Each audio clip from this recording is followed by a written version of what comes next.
दोस्तों नमस्कार, मेरा नाम रवि रंजन है और आज मैं इस प्लेटफॉर्म पर सीसेट 2027 की तैयारी कैसे करें इसके बारे में चर्चा करने के लिए आया हूं। मैं दिल्ली के विभिन्न संस्थानों में सीसेट पढ़ाता हूं और यहां इस प्लेटफॉर्म पर भी मेरे द्वारा ही सीसेट पढ़ाया जाएगा।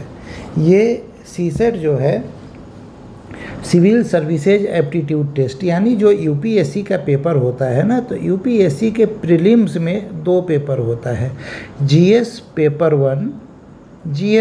वन और दूसरा पेपर जो है वो जीएस पेपर 2। इस जीएस पेपर 2 को ही सीसेट कहा जाता है। ठीक है, इस जीएस पेपर 2 को ही CSAT civil services aptitude test कहा जाता है। इस पेपर में 80 क्वेश्चन पूछे जाते हैं। हर एक क्वेश्चन 2.5 मार्क्स का होता है, अर्थात ये पूरा पेपर जो है वो 200 मार्क्स का होता है। नेगेटिव मार्किंग भी है 1/3 और आपको 33% मार्क्स लाना रहता है क्वालिफाई करने के लिए। मैं यहाँ पे एक बात और बता दूँ कि ये जो सीसेट का पेपर है ना, ये क्वालिफाइंग पेपर है। इसमें आप यदि 33% नंबर ले आए, यानी कि इस 200 में से आप 66 मार्क्स लेकर आ जाते हैं, तो आप पेपर क्वालिफाई हो गए। पर यदि आप यूपीएससी एस्पिरेंट है, खास करके हिंदी माध्यम के एस्पिरेंट है, तो आप बड़ा ही हौवा सुनते होइएगा सीसेट का कि ये सीसेट क्वालिफाई नहीं हो पा रहे हैं, सीसेट क्वालिफाई नहीं हो पा रहा हूँ। यानी कि ये 33% मार्क्स लाना, 66 मार्क्स लाना ही इतना टफ है कि हम यहाँ तक नहीं पहुँच पाते हैं और जीएस पेपर 1 में बहुत अच्छा करने के बावजूद हम मेंस नहीं लिख पाते हैं। और मेन कंपटीशन तो मेंस में ही है, क्योंकि मेंस और इंटरव्यू से ही मेरिट बनता है फाइनली, जो मेंस और इंटरव्यू में मार्क्स आता है उससे। तो हमें मेंस लिखने के लिए मिले, इसके लिए हमें सीसेट क्वालिफाई करना अनिवार्य है। अब जो ये सीसेट का पेपर है ना, इस सीसेट के पेपर को हम 3 सेक्शन में बांटकर देख सकते हैं। ये 3 सेक्शन कौन कौन सा है? तो एक है एप्टीट्यूड का, क्वांटिटेटिव एप्टीट्यूड यहाँ पे जनरली पूछा जाता है। दूसरा जो है वो लॉजिकल रीजनिंग का पार्ट आता है और तीसरा जो है वो कॉम्प्रिहेंशन का पार्ट है। ठीक है, मोटा मोटी 27 क्वेश्चन सबसे पूछा जाता है। सपोज कीजिए 27, 26, तो ये 80 हो गया। कभी क्या होगा कि किसी सेक्शन से हो सकता है 30 पूछ लिया जाए, किसी सेक्शन से 25 ही पूछा जाए। अब इस पेपर में इस 80 क्वेश्चन को सॉल्व करने के लिए हमारे पास 120 मिनट का समय रहता है, मतलब एक क्वेश्चन में 3 मिनट समय। ये जो क्वेश्चन है, इस क्वेश्चन का लेवल क्या रहता है? तो इस क्वेश्चन का लेवल जनरली जो कैट का एग्ज़ाम होता है एमबीए के लिए, उसी लेवल का सवाल यहाँ पे पूछा जाता है। तो इस लेवल का जब सवाल पूछा जाएगा और आपका बैकग्राउंड नहीं है मैथ्स रीजनिंग का, आपने 10th के बाद से मैथ रीजनिंग नहीं पढ़ा है, तो आपको समस्याएं आने वाली है। ये तो तय बात है, इसमें कहीं से कोई इफ बट नहीं है। उस समस्या का समाधान कैसे निकाला जाएगा? तो समस्या का समाधान निकालने के लिए किया ये जाता है कि जो पेपर में 80 क्वेश्चन है ना, इस 80 क्वेश्चन में से हम 40 क्वेश्चन को छांटते हैं। ठीक है, 40 क्वेश्चन, पहले जो 2 घंटे का समय है उसमें से 5 मिनट समय देकर हम 40 क्वेश्चन छांटेंगे। ये छांटना कैसे सीखेंगे? तो जब हम क्लास करेंगे ना, तो क्लास के माध्यम से हमें पता रहेगा पहले से ही कि इस टॉपिक से सवाल आएगा तो हमें अटेम्प्ट करना है, इस टॉपिक से सवाल यदि आया तो हमें अटेम्प्ट नहीं करना है। जैसे कि कॉम्प्रिहेंशन में कुछ सवाल पूछा जाता है एजम्पशन से। ठीक है, इसकी संख्या 4-5 होती है। मेरा क्या सजेशन रहता है ऐसे अभ्यर्थियों को जिनका बैकग्राउंड नहीं है मैथ्स का, उनके लिए कि हमें इस सवाल को अटेम्प्ट नहीं करना है। ठीक है, जबकि आप देखिएगा कि क्वांटिटेटिव एप्टीट्यूड के पेपर में बहुत सारे सवाल नंबर सिस्टम से रहेंगे। ठीक है, नंबर सिस्टम के सवाल हम लोगों को ज़्यादा से ज़्यादा अटेम्प्ट करना है कि यहाँ से यदि 8 से 10 सवाल पूछा जाएगा तो हम लोग इसमें से मैक्सिमम सवाल बनाने की स्थिति में रहेंगे। क्यों? क्योंकि यहाँ जो सवाल पूछा जाता है वो यूनिट डिजिट से सवाल पूछा जाता है, वो डिविजिबिलिटी से सवाल पूछा जाता है, वो फैक्टोरियल से सवाल पूछा जाता है, वो फैक्टर से सवाल पूछा जाता है। ठीक है, तो इस प्रकार के प्रश्न यहाँ पे पूछे जाएंगे इन सारे टॉपिक से, जहाँ हम लोग जब एक एक क्लास में चीज़ों को सीख लेंगे और सारी चीज़ों को आराम से बनाने की स्थिति में रहेंगे। ये जो हुआ कि कौन सा क्वेश्चन सेलेक्ट करना है और कौन सा क्वेश्चन छोड़ देना है, ये हम लोग डिसाइड कर लेंगे शुरुआती 5 मिनट में। तो हमने 40 क्वेश्चन सेलेक्ट कर लिया है। 80 में से 40 क्वेश्चन सेलेक्ट जैसे ही हुआ, अब आपके पास इस 40 क्वेश्चन के लिए 120 मिनट समय है, यानी कि एक क्वेश्चन के लिए अब आपके पास 3 मिनट समय है। ये समय जो है ना, ये मोर देन इनफ समय होता है, मोर देन इनफ समय होता है। आपको इसमें बहुत सारे ऐसे सवाल आएंगे ना, जो सवाल आप देखते ही बना लीजिएगा। जैसे कि रीजनिंग में डायरेक्शन से सवाल आएगा, ठीक है, डायरेक्शन का सवाल आएगा, आप 30 सेकंड 40 सेकंड में ये सवाल बना लीजिएगा।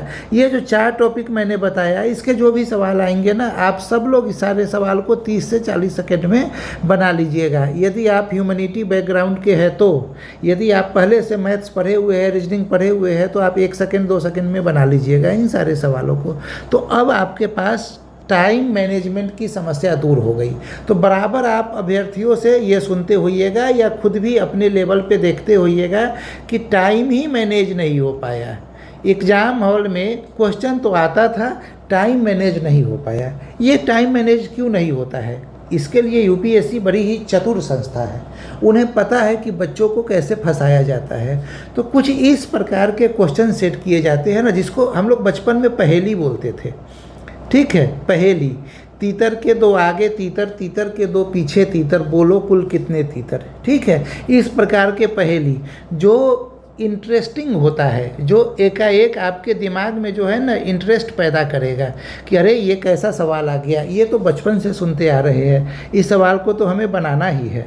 और फिर आप ये भूल जाते हैं उस पर्टिकुलर टाइम में कि आप यहाँ पे एग्ज़ाम क्वालिफाई करने के लिए आए हैं, यूपीएससी के किसी पर्टिकुलर सवाल से लड़ने नहीं आए हैं कि ये सवाल हमसे क्यों नहीं बनेगा, और यहीं आपसे गड़बड़ हो जाता है। ठीक है, तो जब भी ऐसा कोई इंटरेस्टिंग सवाल आए जो दिमाग में इंटरेस्ट पैदा करने लगे, उस सवाल को हमें छोड़ देना है। ठीक है, उस सवाल को छोड़ देना है, क्योंकि वो सवाल ऐसा है ना जो 10 मिनट 15 मिनट आपका खा जाएगा एक सवाल, और बनेगा भी नहीं। और इस प्रकार से जब आप सवाल छोड़ते चलिएगा तो आपके लिए टाइम मैनेजमेंट हो जाएगा आसान। ठीक है, अब आपने टाइम मैनेज कर लिया, उसके बाद आपको अब टॉपिक लिस्ट पता है। ये टॉपिक लिस्ट आपको कौन देगा? तो ये टॉपिक लिस्ट मेरे द्वारा आप लोगों को प्रोवाइड किया जाएगा कि आप लोगों को यूपीएससी के लिए बस इतना ही टॉपिक पढ़ना है। यदि आप इतना पढ़ लेते हैं तो आप मिनिमम मार्क्स जो है 66 वो निश्चित रूप से ले आइएगा। ठीक है, अब यहाँ एक चीज़ और समझने वाली बात है कि जब 66 ही लाना है, क्वालिफाइंग पेपर ही है, 40 टाइम मैनेजमेंट भी आपने बता दिया, पेपर है मई महीने में, तो अभी ये अगस्त से ही हम क्यों पढ़ने बैठ जाए भैया? हम आराम से पढ़ेंगे जनवरी फरवरी से और हो जाएगा। ठीक है, अभी हम तब तक मेंस पढ़ते हैं, तब तक हम जीएस पेपर 1 पढ़ते हैं। तो निश्चित रूप से आपको मेंस पढ़ना चाहिए हमेशा। आपको प्रीलिम से 3 महीना पहले तक निश्चित रूप से मेंस पढ़ना चाहिए। निश्चित रूप से आपको एस्से, एथिक्स, ये सब तो डेली प्रैक्टिस के हिसाब से लिखना चाहिए। आप अपने ऑप्शनल को पढ़ लिए हैं तो आप अपने ऑप्शनल को लिख कर चेक कीजिए कि क्या आप अच्छे से लिख पा रहे हैं ऑप्शनल के उत्तर।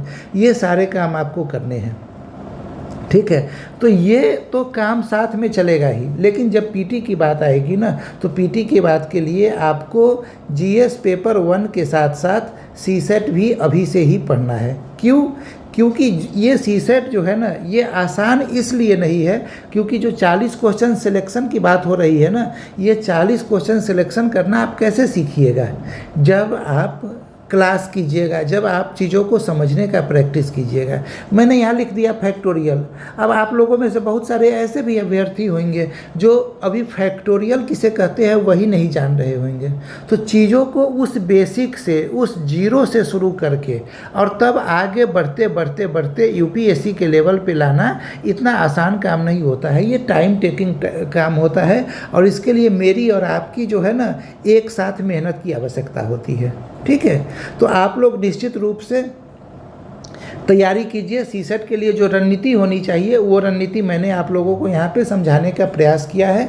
बीच बीच में 2-1 वीडियो और लेकर आऊँगा जिसके माध्यम से ये सारी चीज़ें आप लोग सीखेंगे। यदि आप लोगों को डेमो क्लास लेने की इच्छा है, ठीक है, आप लोगों को डेमो क्लास चाहिए, तो ऐप का लिंक जो है वो डिस्क्रिप्शन में दे दिया गया है। आप उस लिंक से ऐप पे जाइए और जो फ्री क्लास वहाँ पे दिया गया है सीसेट का, उस क्लास को निश्चित रूप से देखिए और देखिए कि आप चीज़ों को समझ पा रहे हैं या नहीं। जहाँ तक एडमिशन लेने की बात है वो तो बाद की बात होती है। पहले तो आप ये समझने का प्रयास कीजिए डेमो क्लास के माध्यम से कि मैं जो क्लास में डिलीवर कर रहा हूँ क्या वो आपके पास पहुँच पा रहा है। यदि पहुँच पा रहा है तो फिर मैं आपके लिए एक उपयोगी मार्गदर्शक बन सकता हूँ, लेकिन यदि नहीं पहुँच पा रहा है तो फिर क्लास लेने का कोई मतलब नहीं है। आपको किसी और प्लेटफॉर्म को देखना चाहिए, क्योंकि ये फिक्स है कि इस प्लेटफॉर्म पे मेरे द्वारा ही पढ़ाया जाएगा, ठीक है। और कोई इसके अलावा भी कोई जानकारी चाहिए तो मेरा नंबर है 499295819। इस पे आप मैसेज या कॉल करके जानकारी ले सकते हैं, व्हाट्सएप पे ही। उम्मीद करता हूँ वीडियो में दी गई जानकारी आप लोगों के लिए लाभप्रद होगी। यदि ये वीडियो में दी गई जानकारी लाभप्रद है तो आप चैनल को सब्सक्राइब ज़रूर कर लीजिएगा और कमेंट करके बताइएगा कि हाँ, इस जानकारी से हमें थोड़ा सा फ़ायदा हो पाया। धन्यवाद।